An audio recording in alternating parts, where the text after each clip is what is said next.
there's no doubt that there's some folks who just really dislike me because they don't like the idea of a black president. Now, the flip side of it is there are some black folks and maybe some white folks who really like me and give me the benefit of the doubt precisely because I'm a black president. To Fox Business Network, Charles Payne, who says if anything is holding this president back, it's his policies. It's not his race. What do you mean? Well, the policies have been, listen, you've had 5 years. You've got a report card. It's a terrible report card. And you have to pay the consequences no matter who you are, no matter what color you are. You know, here's the thing that really, for me personally, is really disappointing with President Obama. I thought he was uniquely positioned to take the country to the next level with respect to race relations. Nobody would argue that there's not racism out there and that there's still ways to go. But in my lifetime, there's been some amazing progress. And I thought he was the right person maybe to take us to the next level. Because I think one thing that we all can agree on, this notion that we want to be a more perfect nation, I think the country's worked real hard toward that, and that's one thing I think every American should be proud of. This is the first time, you know, his people and staff have alluded to the fact that maybe... He's alluded to it also. Well, yeah, you're right. Not as much. This was a little bit more overt, even though it covered himself by saying, you know, I probably have many fans and many in the black community who like me precisely because I'm African-American. But do you think he tipped his hand that this is how he feels in his core, that a lot of the grief he encounters, a lot of the resistance he encounters because people are racist? You know, here's the thing. I can't say if I know that he feels that in his core, but I think he knows that when he says that, it energizes his base. In other words, okay, you know, and it gets them going, gets them pushing buttons, it gets them making phone calls. Hey, you know, you guys, this has been a do-nothing Congress, not because they don't like the ideas that have been put forward in front of them, but because of race. And, you know, and here's the thing.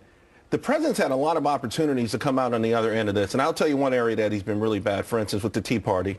He let the media and other people portray the Tea Party as this racist new coming of the Ku Klux Klan. Never once said anything. Never once went to a Tea Party rally. Never once said, let me go find out for myself. He, during the elections, when Vice President Biden would suggest to a group of black people that the Republicans want to put y'all back in chains. I mean, this is despicable stuff. This is stuff that it would be amateurish and evil in some respects to even think that the Vice President of the United States would say that to a group of people. And so, yeah, the president has orchestrated this in a sense that he's allowed it to happen.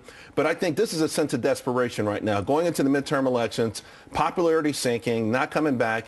This might be the only, you know, in case of emergency break that they've got left. Why is it, and you've experienced this firsthand, almost monolithic support among the African-American community for Democrats in general, for this president in particular, and it's always 95, 96%, election in, election out. Why? You know, I got to tell you, a lot of that I blame on Republicans. I just, you know, when I talk to conservatives and they tell me they don't want to pander, I said, what the hell do you mean you don't want to pander? You know, you're selling yourself. You're selling a message.